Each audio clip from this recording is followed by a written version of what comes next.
Apa kabar? Tuhan memberkati.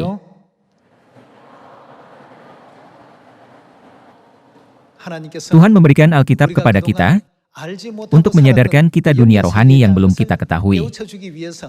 Dia meninggalkan permintaannya dalam kitab Wahyu pasal 22,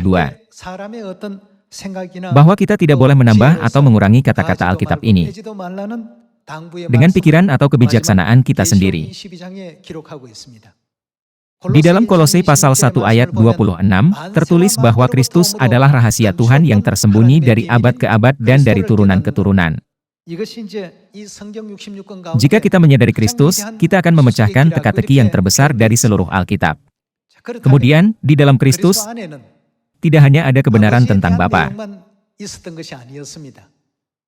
Apa yang bisa kita pelajari dari kitab Roma pasal 5? Dikatakan bahwa Adam adalah gambaran Dia yang akan datang. Karena Adam melambangkan Kristus, kita perlu memikirkannya lebih dalam lagi. Apakah Tuhan hanya menciptakan Adam dan menyelesaikan ciptaannya? Tidak. Siapa yang diciptakannya dengan mengambil salah satu tulang rusuk Adam setelah menidurkannya? Tuhan telah menciptakan Hawa, yang disebut ibu semua yang hidup.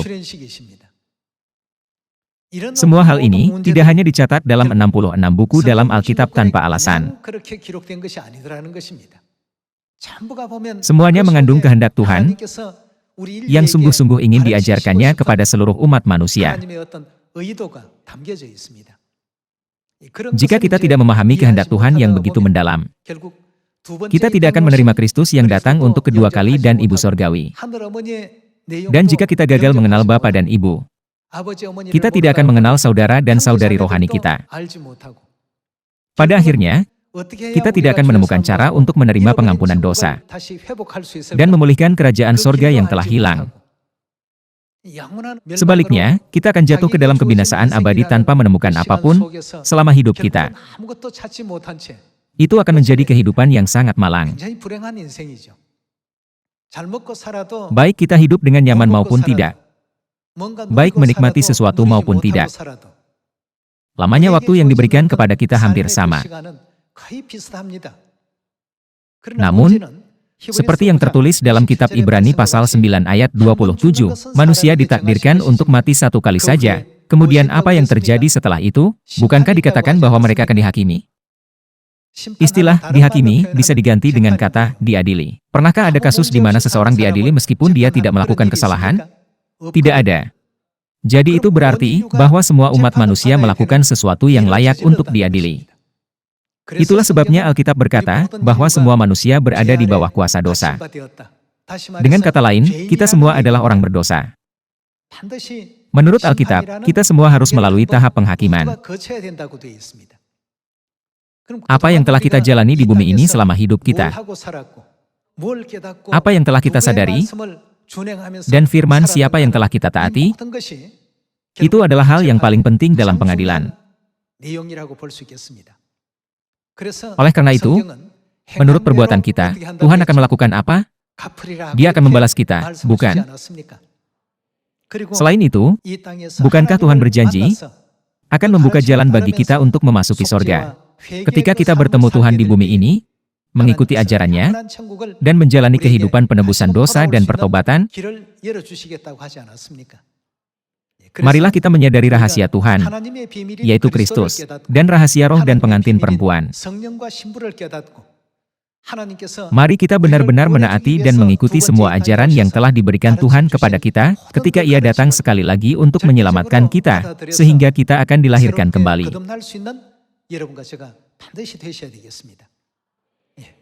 Karena manusia tidak tahu untuk apa mereka harus hidup, mereka hanya bekerja untuk dapat makan 3 kali sehari. Memang kita harus bekerja untuk itu, tetapi jika kita dilahirkan hanya untuk itu, dan jika hanya itu tujuan hidup kita, betapa malangnya hidup kita. Kita tidak dilahirkan di bumi ini hanya untuk itu. Ketika kita memahami hal ini, tidakkah kita bisa menemukan jawaban atas pertanyaan, mengapa kita harus memiliki iman terhadap Tuhan selama hidup di bumi ini? Oleh karena itu, hari ini, mari kita menyelidiki firman Tuhan dengan judul khotbah, Tritunggal dan Kristus. Tritunggal adalah salah satu pertanyaan yang sering ditanyakan banyak orang. Orang yang tidak memahami Tritunggal tidak bisa memahami Alkitab meskipun ia membaca Alkitab ribuan kali. Mengapa orang itu tidak memahaminya? Di dalam Yesaya pasal 43, ada tertulis, "Akulah Tuhan dan tidak ada juru selamat selain daripadaku." Dalam Kisah Para Rasul pasal 4 ayat 11, tertulis bahwa tidak ada nama juru selamat lain selain dari Yesus. Biarkan saya menceritakan sebuah kisah. Seorang anggota bertanya kepada saya tentang kedua ayat ini. Pak Pendeta, kepada siapa kita harus percaya? Apakah kita harus percaya kepada Tuhan Yehova atau Yesus? Dalam Alkitab yang sama, ada tertulis bahwa selain Yehova tidak ada juru selamat, dan juga tertulis bahwa tidak ada juru selamat selain Yesus. Siapa yang harus saya percaya untuk masuk ke sorga? Kita bisa berkata bahwa semua pertanyaan dan kebingungan ini berasal dari kesalahpahaman tentang Tritunggal.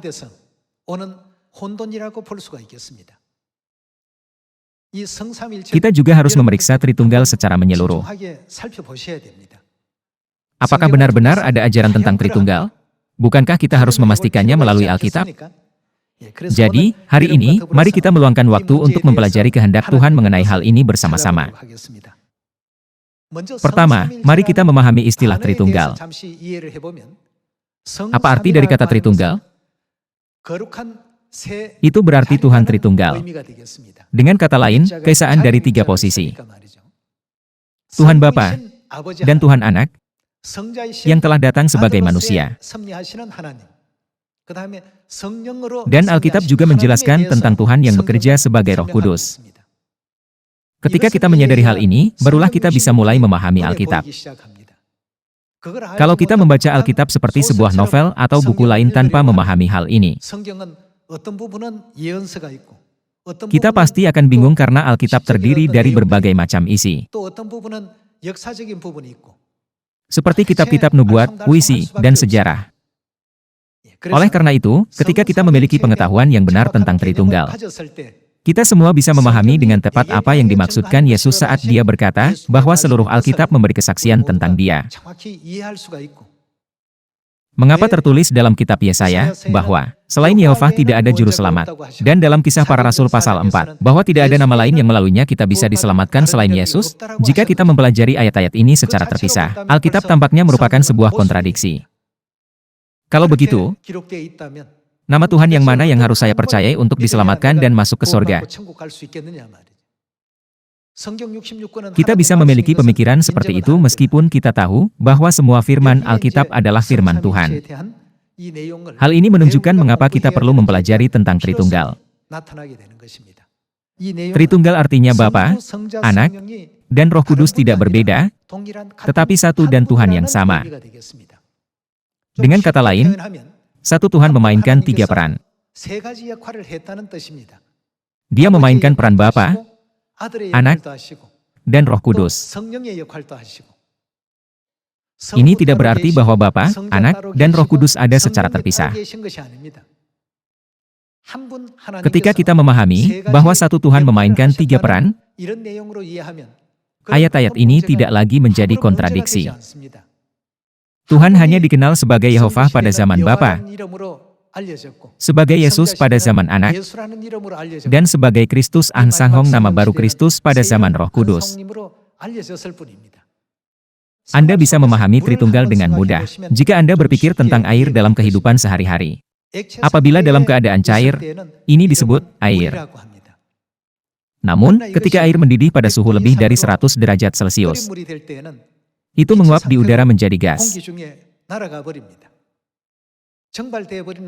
Karena menguap, namanya bukan lagi air, tetapi uap. Namun, apakah senyawanya berubah? Itu memiliki komposisi yang sama dengan air. Itu hanya berubah bentuk dan menjadi uap. Ketika air membeku pada suhu 0 derajat Celcius, itu menjadi es. Bentuknya telah berubah, tetapi bagaimana dengan komposisi atomnya? Itu sama dengan air. Tetapi bentuk dan namanya berubah. Itu diberi nama lain, es. Meskipun bentuk dan namanya berbeda, mereka memiliki komposisi atom yang sama. Dengan cara yang sama, Tuhan Bapa Yehova, Tuhan Anak Yesus Kristus, dan Tuhan Roh Kudus An-Sang-Hong, nama baru, semuanya adalah Tuhan yang satu dan sama. Sekitar 3.500 tahun yang lalu, Kristus An-Sang-Hong menggunakan nama Yehova ketika dia membelah Laut Merah. 2000 tahun yang lalu, dia menggunakan nama Yesus ketika dia lahir di Bethlehem. Dibesarkan di Nazaret, mendirikan gereja awal, dan memberitakan Injil Perjanjian Baru. Ketiganya tidak berbeda tetapi satu dan Tuhan yang sama yang dipanggil dengan nama yang berbeda. Akhir-akhir ini, banyak orang yang tidak suka nama mereka, jadi mereka mengubah nama mereka, bukan? Ketika seseorang mengubah namanya, apakah orang-orang itu sendiri berubah? Tidak berubah, bukan?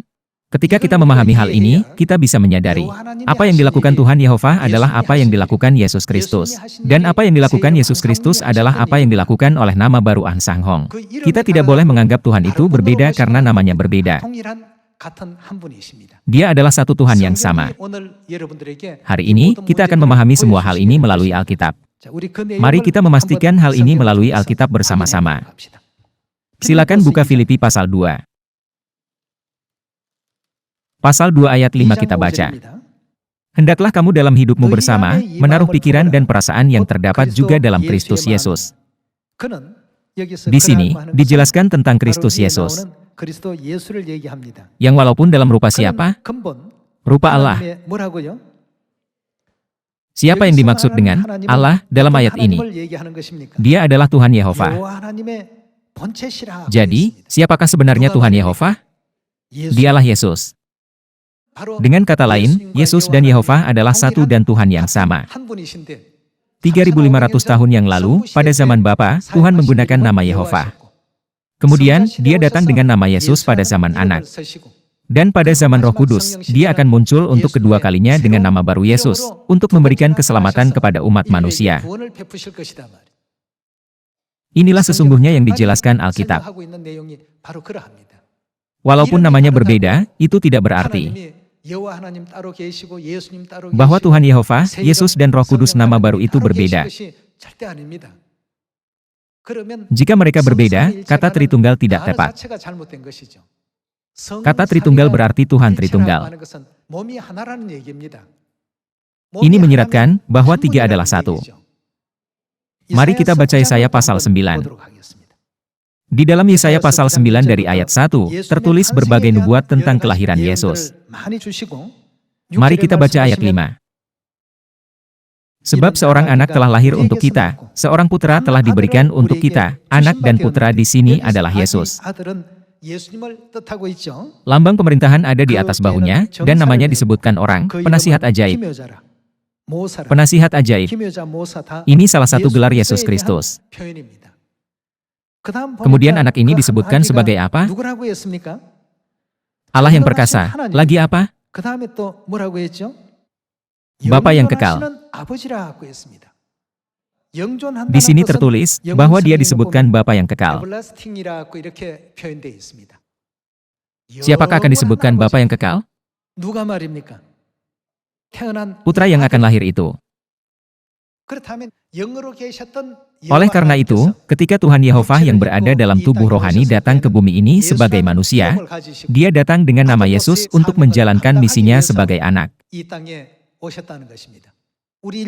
Dia memainkan peran ini untuk keselamatan umat manusia.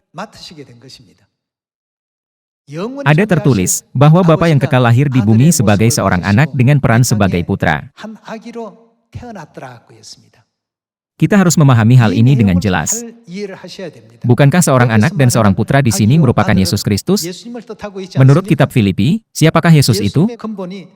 Bukankah ada tertulis bahwa Yesus pada hakikatnya adalah Tuhan Yehova itu sendiri? Tidak hanya Perjanjian Baru bersaksi tentang Yesus dengan cara ini, tetapi juga Nabi Yesaya bernubuat tentang Yesus 700 tahun sebelum dia lahir.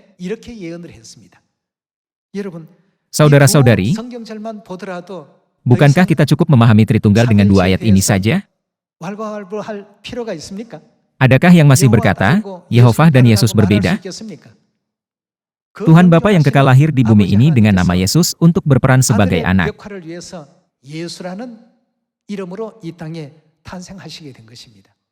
Rasul Yohanes menjelaskan tentang hal ini dalam kitab Injil Yohanes pasal 1. Mari kita baca Yohanes pasal 1 ayat 1. Pada mulanya adalah firman, firman itu. Pada mulanya, berarti waktu Tuhan mulai menciptakan langit dan bumi, bukan? Pada mulanya adalah firman. Firman itu bersama-sama dengan Allah dan firman itu adalah Allah.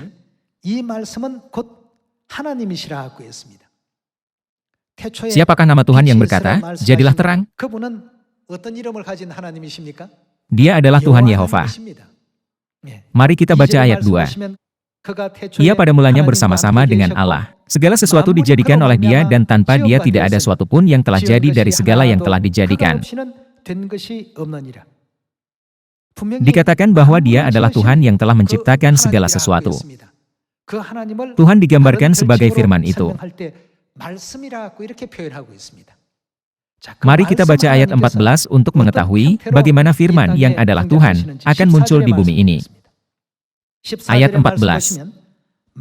Firman itu adalah Tuhan dalam pasal 1 ayat 1, Dia telah menjadi apa? Telah menjadi manusia. Dalam Yesaya pasal 9, bukankah Nabi Yesaya menubuatkan bahwa Tuhan Bapa yang kekal akan datang ke bumi ini sebagai seorang anak dan dilahirkan sebagai seorang putra? Ketika Dia datang, namanya sudah berubah. Namanya siapa? Ketika Dia datang ke bumi sebagai manusia, Dia menggunakan nama Yesus. Jadi, Tuhan Yehova dan Yesus adalah Tuhan yang satu dan sama. Dalam kitab Yohanes pasal 1 ayat 14, dikatakan, firman itu telah menjadi manusia dan diam di antara kita, dan kita telah melihat kemuliaannya, yaitu kemuliaan yang diberikan kepadanya sebagai anak tunggal Bapa, penuh kasih karunia dan kebenaran. Siapakah anak tunggal itu? Dia adalah Yesus. Siapakah Yesus yang datang sebagai manusia dan tinggal di bumi ini? Dia adalah Tuhan Yehova yang ada sebagai firman pada mulanya. Karena manusia tidak menyadari hal ini, ketika kita berkata, percayalah kepada Kristus Ang Sang Hong, percayalah pada nama baru itu, mereka bingung dan salah paham dengan kita dan berpikir, kenapa nama baru Kristus adalah Ang Sang Hong? Kenapa kita harus percaya kepada Kristus Ang Sang Hong pada zaman ini? Ketika Yesus datang ke bumi ini 2000 tahun yang lalu dan memberitakan Injil, orang-orang Yahudi menolak Dia dengan berkata bahwa Tuhan yang dipercaya mereka adalah Yehova, dan bahwa Dia tidak mungkin bisa menjadi Yesus. Itu karena mereka tidak memahami nubuat penting dalam Yesaya pasal 9, bahwa Tuhan yang Maha Kuasa, yaitu Bapa yang kekal, akan datang ke bumi ini sebagai seorang putra. Beginilah cara mereka melihat Yesus sebagai manusia biasa, hanya anak Yusuf si tukang kayu. Meskipun firman yang keluar dari mulutnya begitu menyentuh dan berharga, mereka menolaknya karena persepsi mereka yang salah. Mereka menolak Tuhan yang sudah lama mereka sembah.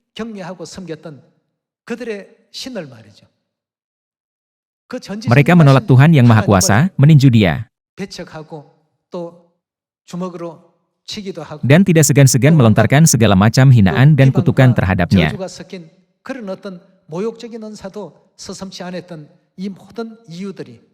Kita bisa berkata bahwa semua jenis situasi ini terjadi karena orang-orang pada waktu itu tidak sepenuhnya memahami kebenaran yang mendalam dari Tritunggal. Hari ini, kita bisa memahami bahwa Tuhan Bapa Yehova dan Tuhan Anak Yesus adalah Tuhan yang sama melalui kitab Injil Yohanes pasal 1. Dan juga Tuhan telah menjelaskan kebenaran ini di dalam Filipi pasal 2 dan dalam Yesaya pasal 9. Jadi tidak ada kemungkinan untuk memperdebatkan kebenaran bahwa Tuhan Bapa Yehova dan Tuhan Anak Yesus adalah Tuhan yang satu dan sama, bukan? Walaupun hanya ada 2 atau 3 saksi, itu sudah cukup untuk mempercayainya. Namun demikian, ada begitu banyak ayat terkait yang menunjukkan hal ini. Dalam Wahyu pasal 1, Tuhan Yehova berfirman, Akulah Alfa dan Omega. Dan dalam Wahyu pasal 22 Yesus juga berkata, Akulah Alfa dan Omega. Bukankah Alfa dan Omega berarti awal dan akhir? Jika Yehova dan Yesus adalah Tuhan yang berbeda, akhir mereka bisa saja sama. Tetapi awal mereka tidak mungkin sama. Karena gereja-gereja lain tidak bisa mendefinisikan Tritunggal dengan jelas, mereka hanya berkata, Tuhan Yehova adalah Bapa, dan Yesus adalah Anak. Bagaimana Bapa dan Anak bisa memiliki permulaan yang sama? Bukankah ini sudah saling bertentangan? Beberapa orang mungkin bertanya, kalau begitu, mengapa Yesus disebut anak? Kita harus memahami dengan jelas alasannya. Sifatnya adalah Bapa yang kekal. Tetapi dia memilih jalan seperti itu untuk keselamatan seluruh umat manusia. Ada tertulis di dalam kitab Yohanes pasal 13, bahwa Yesus telah memberikan teladan bagi seluruh umat manusia, supaya mereka bisa melakukan seperti yang telah dilakukannya bagi mereka. Mari kita pikirkan ini. Jika Yesus tidak memelihara hari Sabat, apakah dia tidak bisa masuk ke sorga? Jika Yesus tidak merayakan hari Paskah, apakah dia tidak bisa masuk ke sorga? Semua hukum ini diperlukan bagi kita, orang berdosa. Tuhan berada di atas hukum. Tuhan adalah Dia yang menetapkan semua hukum ini bagi kita, orang berdosa, untuk memberikan pengampunan dosa kepada kita. Meskipun begitu, apa yang telah dilakukan Yesus? Dia merayakan hari Sabat dan Paskah, dan dibaptis yang melaluinya orang berdosa bisa diampuni segala dosanya. Apakah Yesus perlu dibaptis? Tidak. Kalau begitu, mengapa dia sudah dibaptis? Bukankah dia berkata, Aku telah memberikan teladan kepada kamu, supaya kamu juga berbuat sama seperti yang telah kuperbuat kepadamu? Oleh karena itu, kita bisa memahami sepenuhnya, bahwa Tuhan Bapa Yehova dan Tuhan Anak Yesus adalah Tuhan yang satu dan sama. Kemudian, mungkin ada yang bertanya-tanya tentang apa yang tertulis dalam Injil Matius pasal 28 ayat 18, Baptislah mereka dalam nama Bapa dan Anak dan Roh Kudus. Mereka mungkin berpikir, Bapa dan Anak adalah satu Tuhan yang sama. Kalau begitu, siapakah Roh Kudus itu? Nama Bapa, nama Anak, dan nama Roh Kudus, semuanya adalah nama Tuhan yang satu dan sama. Satu-satunya perbedaan adalah apakah itu digunakan pada zaman Bapa, pada zaman Anak, atau pada zaman Roh Kudus. Sekarang mari kita memahami tentang Tuhan Yehova dan Roh Kudus, dan juga Yesus dan Roh Kudus. Mari kita baca kitab 1 Yohanes pasal 2 ayat 1. Pasal 2 ayat 1 kita baca. Anak-anakku, hal-hal ini kutuliskan kepada kamu, supaya kamu jangan berbuat dosa. Namun jika seorang berbuat dosa, kita mempunyai siapa? Kita mempunyai seorang pengantara pada Bapa, yaitu siapa? Yaitu Yesus Kristus, yang adil. Ditulis dalam kitab 1 Yohanes pasal 2 ayat 1, bahwa Yesus adalah pengantara. Dalam Alkitab bahasa Yunani, pengantara adalah Parakletos. Parakletos adalah Yesus, bukan? Mari kita lihat tentang Parakletos ini dalam kitab Yohanes pasal 14 ayat 26. Ayat 26. Tetapi penghibur, yaitu Roh Kudus, yang akan diutus oleh Bapa dalam namaku. Melalui ayat 26, kita bisa tahu bahwa penghibur, yaitu Parakletos adalah Roh Kudus. Di dalam 1 Yohanes pasal 1, siapakah Parakletos? Yesus Kristus adalah Parakletos. Ketika kita membandingkan firman 1 Yohanes pasal 2 ayat 1 dengan Yohanes pasal 14 ayat 26, kita bisa memastikan bahwa Yesus dan Roh Kudus adalah satu dan Tuhan yang sama. Roh Kudus adalah Yesus, dan Yesus adalah Roh Kudus. Inilah yang dikatakan Alkitab sekarang. Karena itu, Yesus dan Roh Kudus tidak bisa berbeda sama sekali. Mereka adalah satu dan Tuhan yang sama. Selanjutnya, Tuhan Yehova dan Roh Kudus harus satu juga. Mari kita terus memastikan hal ini. Silakan buka 1 Korintus pasal 2. Mari kita baca pasal 2 ayat 11. Siapa gerangan di antara manusia yang tahu, apa yang terdapat di dalam diri manusia selain roh manusia sendiri yang ada di dalam dia? Demikian pula lah tidak ada orang yang tahu, apa yang terdapat di dalam diri Allah selain roh Allah. Mari kita lihat seperti apa roh Tuhan di ayat 10. Karena kepada kita Allah telah menyatakannya oleh Roh, sebab Roh menyelidiki segala sesuatu, bahkan hal-hal yang tersembunyi dalam diri Allah. Ini berarti bahwa Roh Kudus mengetahui segala sesuatu, bahkan hal-hal yang ada dalam dari Tuhan. Hal ini menunjukkan bahwa Roh Kudus adalah Tuhan Yehova, bukan? Tuhan Yehova dan Yesus adalah Tuhan yang satu dan sama. Tuhan Yehova dan Roh Kudus adalah Tuhan yang satu dan sama. Dan Yesus dan Roh Kudus adalah Tuhan yang satu dan sama. Dengan kata lain, Tuhan Yehova, Yesus, dan Roh Kudus Ansanghong tidaklah berbeda, tetapi sama. Kalau begitu, siapakah yang membelah Laut Merah pada waktu Musa sebelum zaman Yesus? Mari kita memikirkan hal ini pada zaman anak. Dia adalah Yesus. Tentu saja, Tuhan Yehova membelah Laut Merah. Tetapi dari sudut pandang Tritunggal, Yesus Kristus adalah Dia yang membelah Laut Merah pada zaman Musa. Mengapa demikian? Karena Dia adalah Tuhan yang sama. Dengan nama apakah Yesus akan datang pada zaman Roh Kudus? Dia akan datang lagi dengan nama baru yaitu Ansanghong. Kalau begitu, siapa yang datang untuk memberitakan Injil pada zaman ini? Bersama siapa Dia memanggil anak-anaknya? Pada zaman Roh Kudus, Dia datang bersama Ibu Sorgawi Yerusalem, pengantin Roh Kudus, dan berseru kepada dunia, "Datanglah kepadaku, hai semua umatku," bukan? Dari sudut pandang zaman Roh Kudus, Dia yang disalibkan 2000 tahun yang lalu adalah Kristus Ansanghong. Siapa yang membelah Laut Merah 3500 tahun yang lalu? Dia adalah Kristus Ansanghong. Mereka yang tidak memahami Tritunggal mungkin bingung dan bertanya, bukankah Alkitab berkata bahwa Yehova lah yang melakukan itu? Mereka benar, tidak salah jika dikatakan demikian. Namun, dari sudut pandang Tritunggal, segala sesuatu yang dilakukan oleh Tuhan Yehova, dilakukan oleh Kristus Ansanghong. Segala sesuatu yang telah dilakukan Yesus, dilakukan oleh Kristus Ansanghong. Itu karena ketiganya adalah satu dan Tuhan yang sama. Karena Tuhan menggunakan nama yang berbeda, manusia terus berpikir bahwa mereka semua berbeda. Sehingga bagi mereka, semua ajaran kebenaran dalam Alkitab tampaknya tidak berhubungan satu sama lain. Namun, ketika kita memahami Tritunggal, kita bisa memastikan bahwa itu semua adalah firman Tuhan yang dapat dipercaya, bukan? Oleh karena itu, untuk memecahkan teka-teki agung, yaitu rahasia tentang Kristus Ansanghong dan Ibu Sorgawi Yerusalem baru,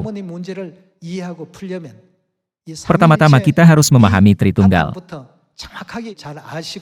Seharusnya tidak pernah ada kebingungan atau kontroversi mengenai Tritunggal. Air, uap, dan es semuanya sama. Mereka hanya berbeda bentuk. Pada zaman Bapa, Tuhan melakukan pekerjaannya dengan nama Yehova, dan pada zaman Anak, Dia datang ke Israel dan memberitakan Injil dengan nama Yesus. Pada zaman Roh Kudus, Dia datang ke Korea, negeri yang jauh di timur, dan memberitakan Injil dengan nama dan bentuk yang berbeda. Meskipun mereka berbeda nama dan bentuk, mereka adalah Tuhan yang sama. Melalui ini, marilah kita memahami bahwa satu Tuhan telah memimpin pekerjaan keselamatan.